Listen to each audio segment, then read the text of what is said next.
एक बार की बात है, एक लड़का था, उसका नाम सबल था, जो नगर में रहता था। वह अपने जीवन से बहुत निराश था। उनकी निराशा का कारण यह था कि वह अब तक अपने जीवन में कुछ नहीं कर रहा था। उसके माता पिता उसे ताने मारते थे कि आपके सभी मित्र कुछ न कुछ कर रहे हैं, लेकिन आप अभी भी घर बैठे हैं। दोस्तों के बीच भी अक्सर उनका मजाक उड़ाया जाता था।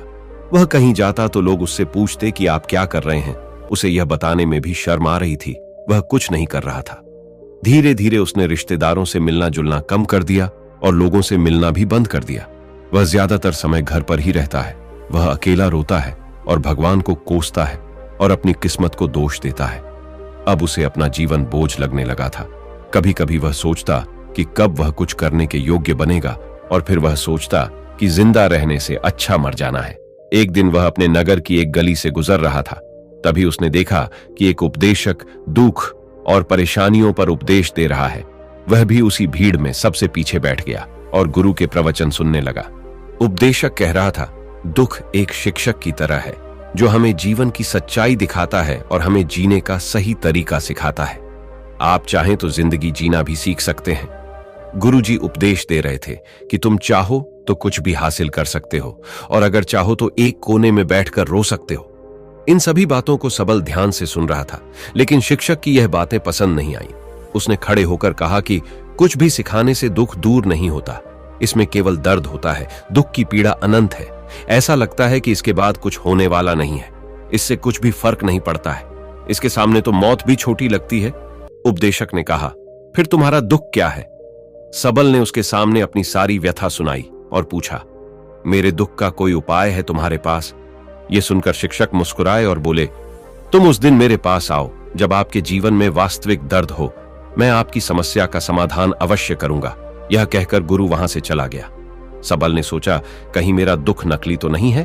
क्या मैं जिस दर्द से गुजर रहा हूं वह नकली है? मेरा दुख कोई नहीं समझ सकता। जब मां बाप नहीं समझते तो गुरु क्या समझेगा? उनके दुखों से व्यथित होकर सबल ने एक फैसला लिया कि अब वह कुछ करेगा।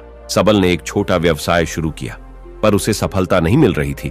लेकिन उसके घर वाले पूछते हैं कि क्या वह कुछ कोशिश कर रहा है? वह अपने व्यवसाय में लगा रहा और धीरे धीरे उन्हें सफलता मिलने लगी।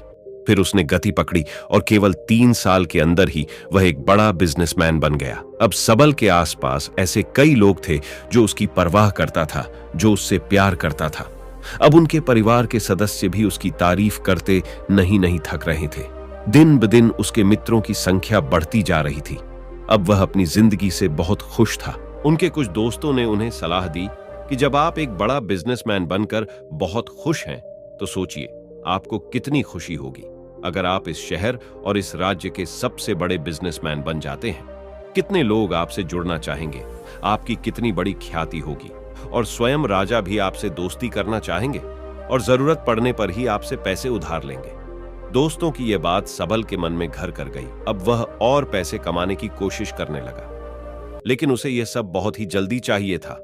वह समय बर्बाद नहीं करना चाहता था। उनका अधिकांश समय इन चीजों को प्राप्त करने में गलाने लगा। इसलिए वह ऐसे काम करने लगा जो सही नहीं था। उसने बड़ा उधार लेना शुरू कर दिया। उसके दोस्तों से पैसे की मात्रा और अधिक मुनाफा कमाने के लालच में वह अपने माल में मिलावट करने लगा। उसने अन्य व्यापारियों के खिलाफ भी साजिश रची और उन्हें डराया धमकाया। जैसा उसके दोस्त कहते थे वैसा ही करता था। वह इन तरीकों से ज्यादा पैसा कमा रहा था, पर अब उसके जीवन में पहले जैसा चैन न था। उनके मन की शांति गायब हो गई थी और वह रात को सो नहीं पाता था। वह हंगामे में रहता था। वह सब कुछ पाकर भी उन्हें किसी चीज में सुख नहीं मिल रहा था। एक दिन सबल अपनी गाड़ी में कहीं जा रहा था। इस प्रकार सबल ने अपनी सारी समस्याएं गुरु को बता दी। गुरु ने कहा, जब तुम पहली बार मुझसे मिलने आए थे तब भी तुम किसी दुख में थे। आपने उस दर्द से क्या सीखा? सबल ने कहा कि सिर्फ सोचने और चिंता करने से कुछ नहीं होता। आपकी दृष्टि को सच करने के लिए यह कार्रवाई करता है, और सिर्फ काम करने से कुछ नहीं होता, परिणाम भी मिलना चाहिए। जब आपको लगता है कि आपका लक्ष्य हासिल नहीं होने वाला, तब राह में चाहे कितनी भी मुश्किलें आ जाएं, मन कितना भी निराश क्यों ना हो, कितना भी लगता हो कि अब कुछ नहीं होने वाला है, तभी विश्वास करें, मैं जो भी कर रहा हूं उसमें अवश्य सफल होऊंगा। खुद पर ध्यान दो, लोगों पर नहीं। लोग केवल सफल लोगों का सम्मान करते हैं। कोई कितना भी अच्छा क्यों ना हो, वह हमेशा लोगों की नजरों में बोझ बने रहते हैं। यह सब सुनकर उपदेशक मुस्कुराया और बोला, जब आपके पास है तो यह वास्तविक दुख नहीं है। अपने जीवन में वास्तविक दुख आए तब मेरे पास आओ, मैं उसे ठीक कर दूंगा। सबल ने जाते समय साधु को सोने के सिक्कों से भरा घड़ा भेंट किया। घड़े को देखकर गुरु ने कहा कि यह मेरे किसी काम का नहीं है, उस पेड़ के नीचे गड्ढा खोदकर गाड़ दो। सबल ने घड़े को पेड़ के नीचे दबा दिया, जैसा कि गुरु ने बताया, और वहां से चला गया। कुछ दिनों से कारोबार ठीक चल रहा था, लेकिन व्यापार के गलत तरीके के कारण धीरे धीरे उसे व्यापार में घाटा होने लगा। उसकी सारी दौलत धीरे धीरे खत्म होने लगी और एक दिन ऐसा भी आया जब उसके पास कुछ भी नहीं बचा और उस पर कर्ज का बोझ चढ़ गया था। परंतु वह निश्चिंत था, क्योंकि उसने अपना सारा कर्ज अपने दोस्तों से लिया था। उसने सोचा कि उसके दोस्त बुरे वक्त में उनके साथ खड़े रहेंगे, लेकिन ऐसा कुछ नहीं हुआ। जैसे ही बुरा वक्त आया, दोस्त पहले उससे कर्ज मांगने लगे। अगर उसने कर्ज नहीं लौटाया, उन्होंने उसे जान से मारने की धमकी भी दी। उनके सभी शुभचिंतक और प्रियजन उससे दूर हो गए। उसके दोस्त जो उसके साथ मस्ती किया करते थे, अब उससे दूर भाग रहे थे। उसका परिवार उसकी गलतियां और कमियां गिनने लगा। उनकी सारी संपत्ति नीलाम कर दी गई और उसके पास कुछ भी न बचा। जब उसने अपने पिता से मदद मांगी, पिता ने कहा कि मेरे पास थोड़ी सी संपत्ति है, मैं तुम्हारी मां को क्या कहूंगा अगर मैं तुम्हें दे दूं? यह संपत्ति हमारा अंतिम उपाय है। सबल के मन में गहरा दुख छा गया। उसके आसपास कोई नहीं था जो उनके दुख को समझ सके, जो उसे संभाल सके। जनता के इस विश्वासघात के कारण वह अंदर से टूट चुका था। वह सोचने लगा कि अब जीने का क्या मतलब है, अब मौत ही मेरा सहारा है। वह आत्महत्या करने के लिए पहाड़ी पर जा रहा था। तब से उसे याद आया कि उस शिक्षक ने उससे कहा था, मेरे पास आओ जब तुम्हारे जीवन में वास्तविक दुख हो। सबल गुरु के पास गया और अपनी सारी व्यथा सुनाई। आंखों में आंसू लिए उसने कहा, हे गुरुजी, मेरे दुख का निवारण कीजिए। गुरु ने कहा, जब जीवन में असली दुख होता है तब मेरे पास आ जाना, मैं इसे जरूर ठीक करूंगा। सबल ने कहा कि यह क्या हो रहा है, मेरी जिंदगी में अभी दुख नहीं है, तो आखिर असली दुख क्या है? गुरुजी ने सबसे कहा कि पहले आप मुझे बताओ, आपने अपने दुख से क्या सीखा? सबल ने कहा कि मैंने वह सीखा, जो लोग हमारे जीवन में आते हैं वह हमारी सफलता और प्रगति के कारण वो हमें धोखा जरूर देंगे, क्योंकि बुरे समय में वे हमारे साथ नहीं खड़े होंगे। वे अच्छे समय में ही हमारा फायदा उठाएंगे और बुरे समय में हमें छोड़ देंगे। उन लोगों पर ही भरोसा करें जो हमारे बुरे समय में हमारे साथ खड़े रहते हैं, लेकिन ऐसे लोग बहुत कम होते हैं। लेकिन जिनके पास है, उन्हें उनकी सराहना करनी चाहिए, उनका अपमान नहीं करना चाहिए। मैंने कभी भी किसी के खिलाफ साजिश नहीं रखना चाहिए। अपना काम ईमानदारी और धैर्य से करें और कभी लालची मत बनो। अपने सारे दुख, दर्द और अनुभव बयां करने के बाद सबल गुरुजी के सामने आंखों में आंसू लिए बैठ गया। कुछ देर बाद साधु उठे और पेड़ के नीचे एक गड्ढा खोदा और घड़ा निकाल लिया, जो सोने के सिक्कों से भरा हुआ था। उसने सबल को देकर कहा, मेरे पास आओ जब तुम्हारे जीवन में वास्तविक दुख हो। सबल ने अपने शिक्षक को धन्यवाद दिया और उसे प्रणाम करके चला गया। उस पैसे से उन्होंने एक छोटा सा व्यवसाय शुरू किया। अब वह छोटा व्यापारी बनकर भी खुश है। उन्होंने पूरी लगन और ईमानदारी से कारोबार किया। जल्द ही वह अपने शहर का एक बड़ा व्यापारी बन गया। उनका जीवन सुख सुविधाओं से भरा हुआ था। लेकिन कोई कितना भी अच्छा क्यों ना हो, लेकिन जीवन में दुख आता है तो सबल के जीवन में भी दुख आते थे। अपने माता पिता की मृत्यु के रूप में वे दोनों एक ही दिन मर गए। सबल अपने माता पिता से बहुत प्यार करता था, इसलिए उनके निधन से उन्हें गहरा सदमा लगा। वह शवों को ले गया, दोनों को श्मशान घाट ले गया, जहां अंतिम संस्कार किया गया। वहां उसने अपने माता पिता का शव जलता हुआ देखा तो उनका मन बेचैन हो उठा। उसके मन में कई सवाल उठने लगे। वह घर वापस आ गया, इसलिए उसने अपने माता पिता के घर और संपत्ति को देखा, जिसके लिए उनके पिता हमेशा लड़ते रहे, आज जो छूटा पड़ा है। जिन्होंने इसकी देखभाल की, इसके लिए लड़ने वाले इस दुनिया से चले गए। उसके पिता ने जो कुछ कमाया वह सब यहीं रह गए। एक दिन पहले तक उसके पिता मारपीट करते थे किसी के साथ उसकी संपत्ति के लिए, आज वो खुद इस दुनिया से चले गए। उसका मन ऐसे अनेक विचारों के बवंडर में था। वह अंदर से अकेला और डरा हुआ महसूस कर रहा था। वह खाली महसूस कर रहा था। उसे लगा कि कुछ है, वह समझ नहीं सका, इसलिए वह गुरु के पास गया। उसे देखकर गुरुजी ने कहा, क्या जीवन में कोई दुख है? सबल ने कहा, वैसे तो जीवन में कोई दुख नहीं है, सब कुछ अच्छा चल रहा है, लेकिन आज मेरे माता पिता का देहांत हो गया है। मैं इस घटना से बेहद दुखी और परेशान हूं। गुरुजी ने कहा, इसमें दुखी होने की क्या बात है? एक दिन सबके अपनों को मरना है। कोई ना कभी जिया है और ना कभी रहेगा। एक दिन तुझे भी मरना है। शायद तुम कल ही मर जाओगे, या आप आज भी मर सकते हो।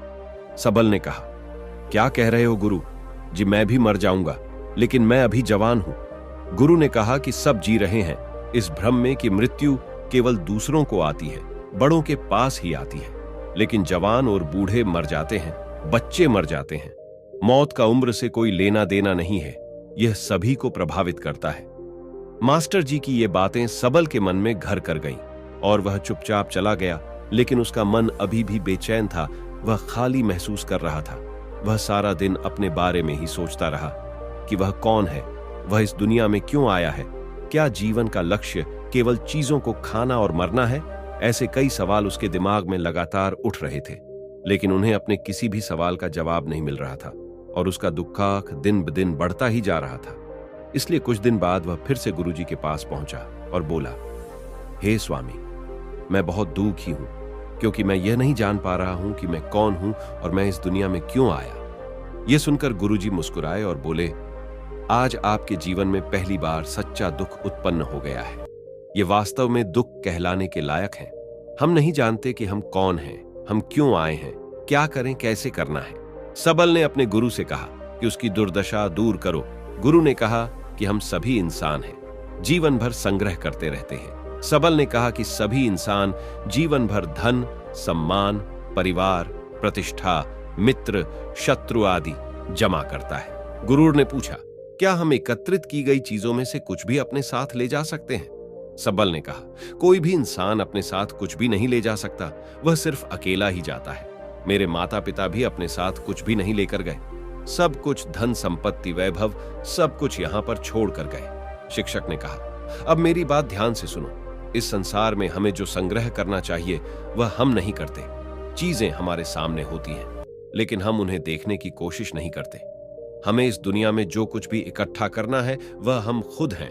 हमें खुद को जुटाना होगा ताकि जब हम मरें तो हम एकजुट हो सकें और खुद को पहचानने में सक्षम होने के लिए हम अंदर बटे हुए हैं। हम प्यार, नफरत, गुस्सा, ईर्ष्या में बटे हुए हैं। क्रूरता, धन, स्थिति, प्रतिष्ठा, सम्मान, पहचान, धर्म, जाति, सैकड़ों हजारों ऐसी चीजों और इच्छाओं में हम विभाजित हैं और टुकड़ों में जीवन जी रहे हैं। इस विभाजन के कारण हमारी चेतना कभी एक नहीं हो सकती। हमारी चेतना शक्ति बिखरी हुई है, इसलिए हमारे पास इतना समय नहीं है, इतनी ऊर्जा नहीं कि हम मुड़ सकते हैं और अपने भीतर देख सकते हैं। वास्तव में धन, सम्मान और सुविधाओं का अभाव, लोग इसे दुख समझते हैं और जीवन भर के लिए जो दुख कहकर रोते रहते हैं और समाधान खोजने का प्रयास करते रहते हैं, उन्हें अपना समाधान कभी नहीं मिलेगा, क्योंकि जिसे लोग दुख कहते हैं वह वास्तविक दुख नहीं है। यह सिर्फ एक आदमी की इच्छा है, उसकी इच्छा कभी पूरी नहीं होती।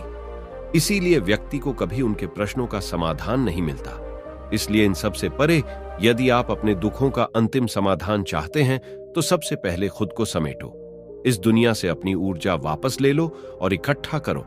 अपने आप पर ध्यान केंद्रित करो, स्वयं पर ध्यान दो। अपने मृत्यु से पहले अपने आप को जानने की कोशिश करो, बिखरो मत। सबल ने कहा, तो गुरुजी, क्या हम इस संसार को छोड़ दें? हमारी सभी इच्छाओं को मार देना चाहिए? किसी से प्रेम नहीं करना चाहिए, धन संग्रह नहीं करना चाहिए, सम्मान की आशा छोड़ देनी चाहिए? शिक्षक ने कहा कि भावनाओं और इच्छाओं ऐसे बिखरे हुए मनुष्य में से निकल आओ, जैसे कोई पत्थर पहाड़ से गिरे जिस पर पर्वत का कोई वश नहीं है सिवाय देखने के, परेशान होना और कुछ खोना।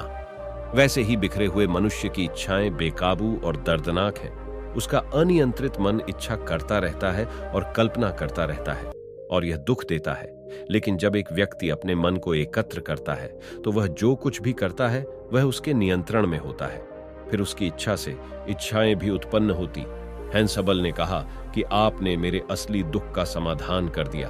आपका बहुत बहुत धन्यवाद। अब से मैं खुद को समेटने, खुद को तराशने की कोशिश करूंगा। गुरुजी ने कहा कि मानव शरीर में बहुत ऊर्जा और शक्ति है, लेकिन यह फालतू के कामों में बटा हुआ है, बेकार की बातों में लगा हुआ है। ये एक बहुत ही शक्तिशाली मशीन की तरह है। एक बच्चे के हाथ में रखा जा रहा है और वह बिना सोचे समझे अपनी शक्ति बर्बाद कर रहा है और बिना किसी नियंत्रण के। इसीलिए इस शक्ति पर ध्यान दें, अपनी चेतना और इसे इकट्ठा करें। सबल को अपने प्रश्नों का उत्तर मिल गया। उसने अपने गुरु का शुक्रिया अदा किया और चुपचाप चला गया। दोस्तों,